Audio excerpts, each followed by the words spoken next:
There's a sign, half swallowed by vines and leaning like a drunk, just off the main road before you get to the trailhead. Most people miss it.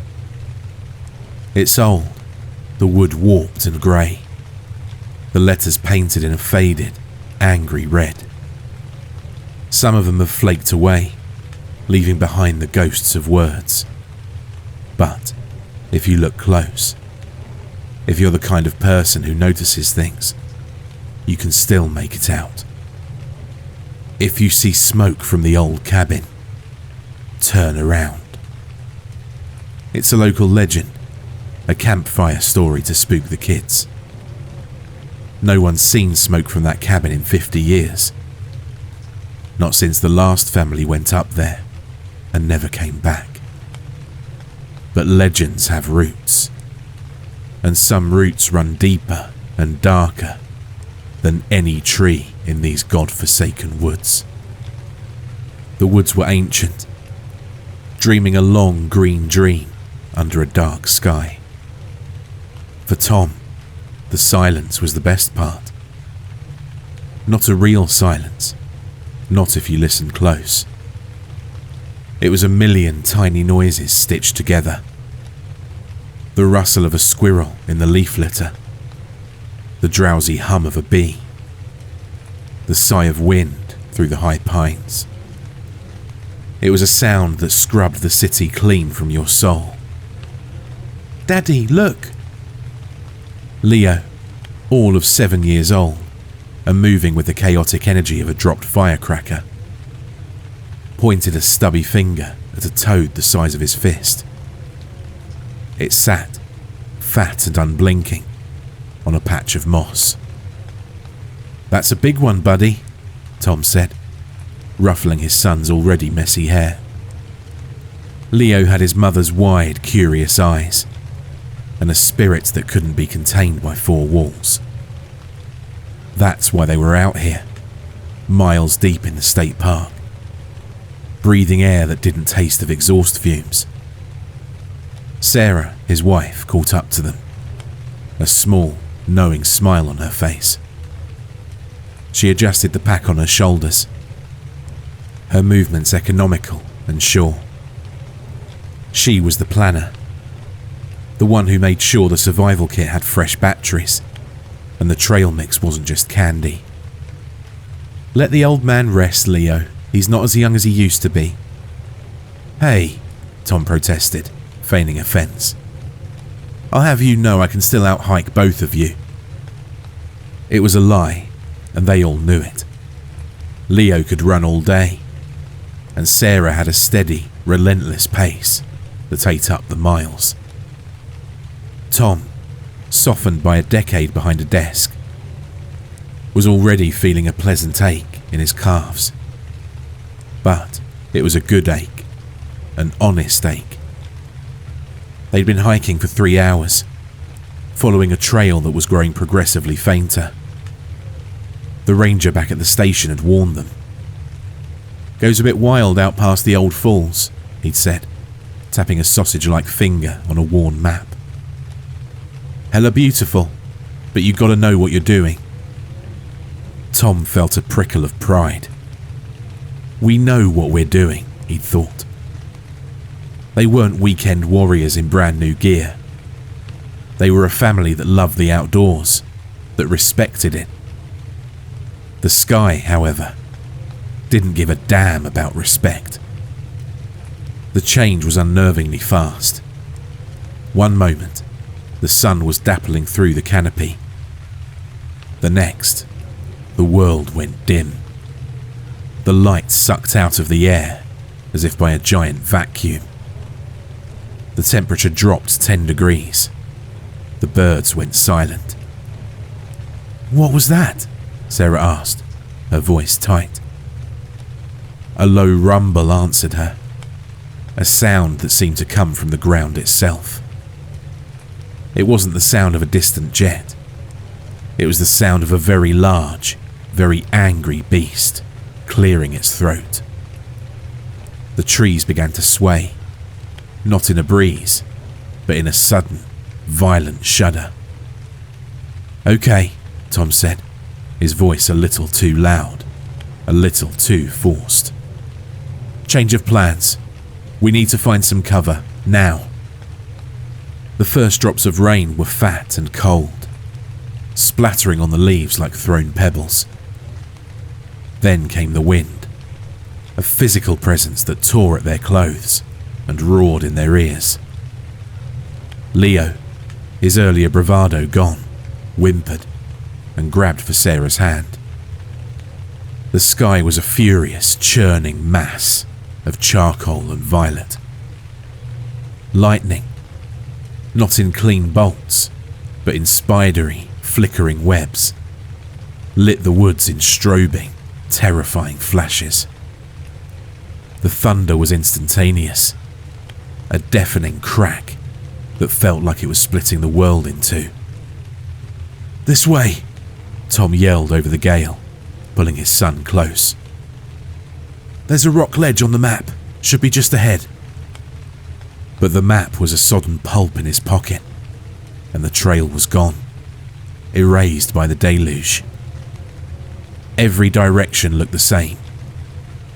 A terrifying, wind-lashed wall of green and black. Panic began to overcome Tom. They were lost. Truly, profoundly lost. In the middle of a freak electrical storm. The kind of storm that made headlines. Family of 3 missing in State Park. He pushed the thought away. Not us. Not my family. It was through a flicker of lightning that he saw it. Set back from a barely there game trail, half hidden by dripping rhododendrons, was a shape that didn't belong. A straight line in a world of chaotic, organic curves. A roof. "A cabin," he screamed, pointing. "There, shelter." Relief, so powerful it was dizzying, washed over him. It was a miracle. He half dragged, half carried Leo towards it, Sarah right behind him. The cabin was a wreck. It sagged in the middle like a sway-backed horse, the wood weathered to a silver grey. The windows were dark, vacant eyes. It looked like it had been abandoned for a century. But, as they got closer, Tom saw something that made his heart leap with a second wave of relief. A thin, grey ribbon of smoke was threading its way from the stone chimney. A fragile signal of life in the face of the storm's fury. "Someone's there," Sarah breathed, her voice choked with gratitude. "Oh, thank God." They stumbled onto the small, rotten porch.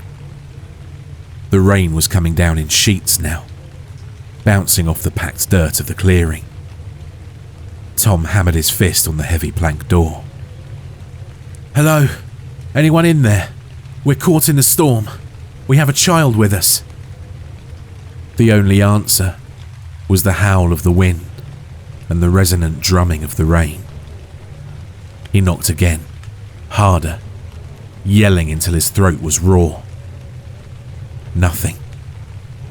"Maybe they can't hear us over the racket," Sarah said, her teeth chattering. Leo was shivering uncontrollably in his arms. Tom's knuckles were raw. He tried the handle. It was an old, wrought iron latch. He twisted it. With a low groan of protest, the door swung inward, opening onto a single, dark room. The air smelt like it hadn't seen a soul in years. Tom called out into the darkness. Silence. The room was Spartan. A stone fireplace dominated one wall, and in its hearth, a single fat log smouldered, producing the thin plume of smoke they'd seen. It gave off no heat. A rough-hewn table and 3 chairs stood in the centre of the room. A rickety-looking cabinet was pushed against the far wall, and in the corner, a narrow staircase led up to a darkened loft. "Where is everyone?" Sarah whispered, her eyes wide as she scanned the empty room. "Why would they just leave a fire going?" "Maybe a ranger station," Tom offered, though he didn't believe it. There were no radios, nor any official-looking equipment. Maybe they had to step out. Maybe they had to check on something. "In this," she gestured to the raging storm outside. The doorway framed a world of elemental chaos. No one would go out in this. The wrongness of it all was starting to settle deep in Tom's bones. The isolation he'd craved on the trail had curdled into something else. But Leo was soaked, his lips tinged with blue. They couldn't go back out there. To go back out would be a death sentence. "We'll just wait," Tom said, making his voice as firm and confident as he could. He shut the heavy door, the sound of the storm instantly muffled. He slid the thick wooden bolt across, a primitive but solid-looking lock. The sound of it slamming home was both a comfort and a trap. "We'll just dry off and wait for them to get back. They'll understand." Sarah nodded, though her eyes were still full of a deep, primal unease he shared. They stripped off their wet outer layers and hung them on the backs of the chairs, positioning them as close to the heatless fire as they could. Sarah wrapped Leo in a spare wool blanket from her pack, murmuring soft, soothing words to him as she rocked him in her arms.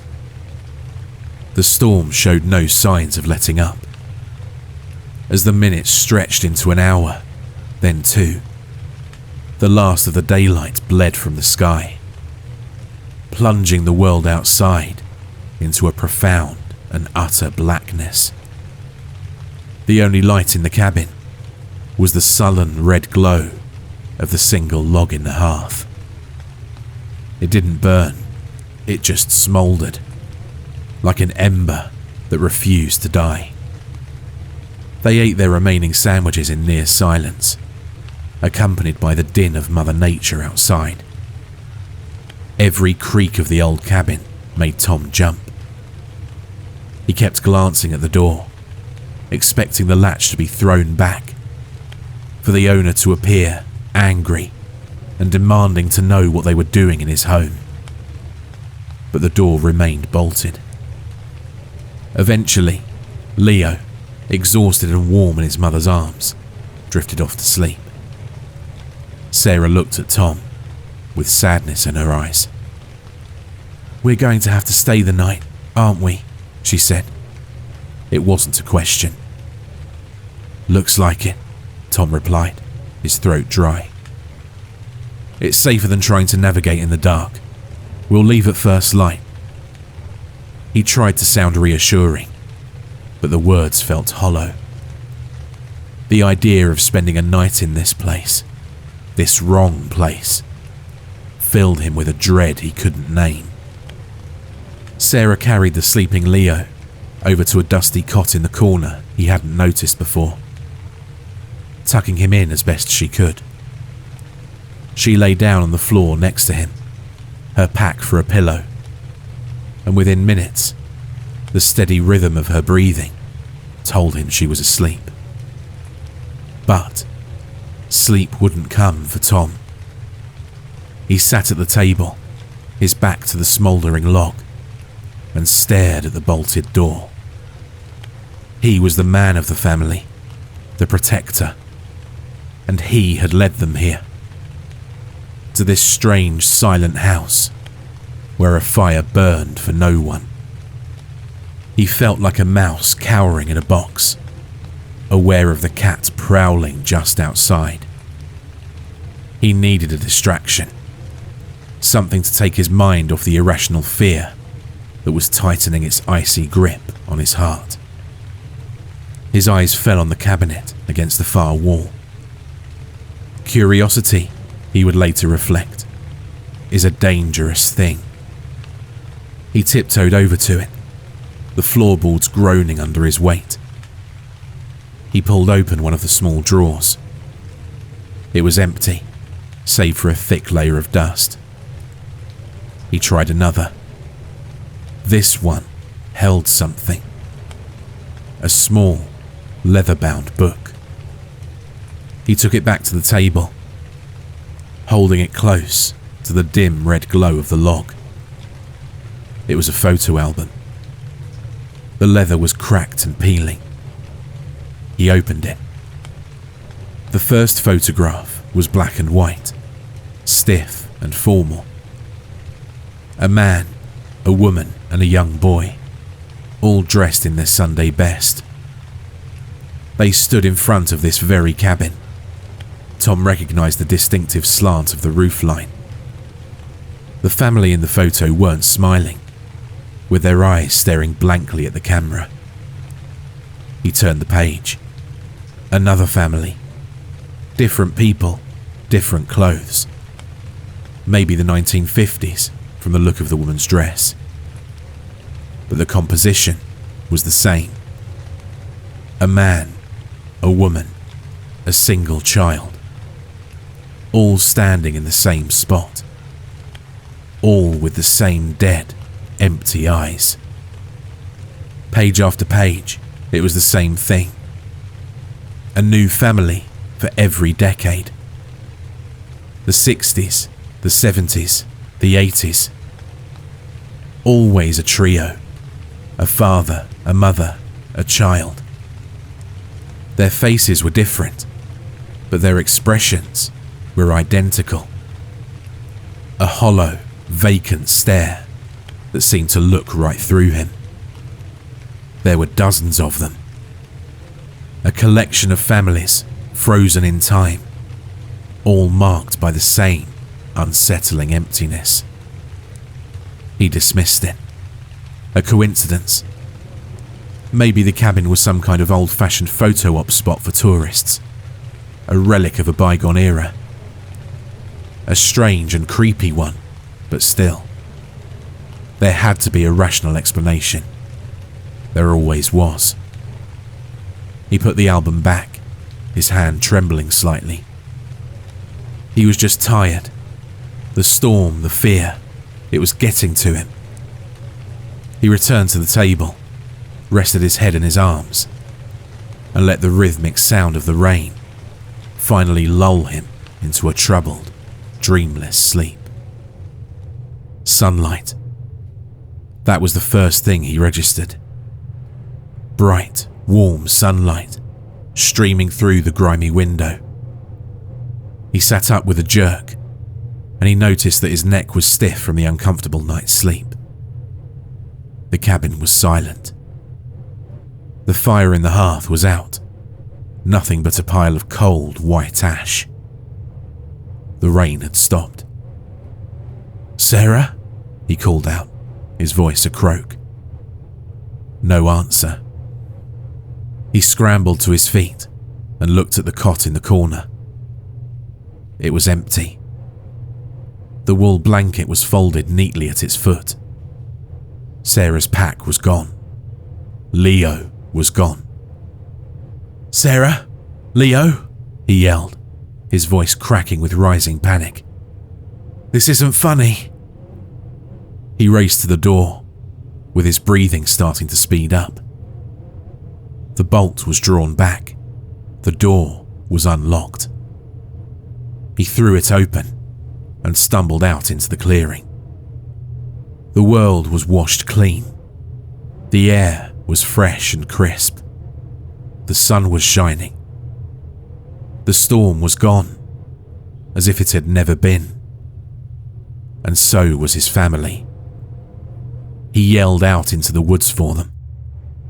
His scream was swallowed by the vast, indifferent woods. He ran around the cabin, his eyes scanning the mud for footprints. He found his own, and nothing. No sign of Sarah or Leo. It was as though they'd simply vanished into thin air, He circled the clearing, wider and wider, his calls growing more frantic and desperate. Then he saw something. Lying in the mud near the edge of the woods, a small splash of red against the brown. Leo's mitten. They were here. They had to be. Maybe they'd just gone for a walk, thinking he was still asleep. It was stupid. It was reckless. But it was better than the alternative. He plunged into the trees, following the direction the mittens seemed to point. He pushed through the dense undergrowth, branches whipping at his face. "Leo! Sarah! Answer me!" 50 yards in, he found Sarah's scarf, snagged on a thorn bush. Hope began to mix with dread. It was like they were leaving him a trail of breadcrumbs. He pushed on, faster now, a wild, desperate energy fueling him. A dropped water bottle, a single hiking boot, Leo's, lying on its side. He walked for what felt like hours, a mindless automaton, driven by a single purpose. The woods were dense, the terrain unforgiving. He was sure he was walking in a straight line, but the sun's position seemed to shift and warp, the shadows playing tricks on him. And then, through a break in the trees, something appeared. A roof line, a stone chimney. Relief, so powerful it buckled his knees, flooded his system. He'd found it. He'd found them. They must have gotten lost and found another shelter, but it didn't matter. He stumbled out of the woods and into a clearing. He stopped in his tracks and gasped in disbelief. It was the same cabin. The sway-backed roof, the rotten porch, the dark, vacant windows. He was certain he hadn't doubled back. He'd walked away from it for hours. It wasn't possible. The landscape of the forest had twisted, had bent itself into a loop, and deposited him right back where he started. He slowly stepped towards the cabin. The door was slightly ajar. He pushed it open, and he saw them. They were sitting on the floor in the middle of the room, their backs to him. Sarah and Leo, motionless. "Sarah?" he whispered, his voice trembling. "Leo?" They didn't move. They didn't speak. He took a hesitant step inside. The air was thick and heavy. It was difficult to breathe. "What are you doing? I've been looking everywhere for you." He reached out, his hand shaking, and placed it on his wife's shoulder. She turned, but it was only her head that turned. Her body remained perfectly still, facing away from him. As her neck twisted around, a full 180 degrees, with a series of soft, wet cracks. Her eyes, those beautiful, loving eyes he knew so well, were gone. In their place were two solid, milky white orbs. Her jaw was unhinged, her mouth stretched open in a silent, impossible scream that seemed to tear her face apart. Leo's head turned next, the same unnatural, cracking rotation. His small face was a mask of horror, his eyes white, his mouth a black, screaming hole.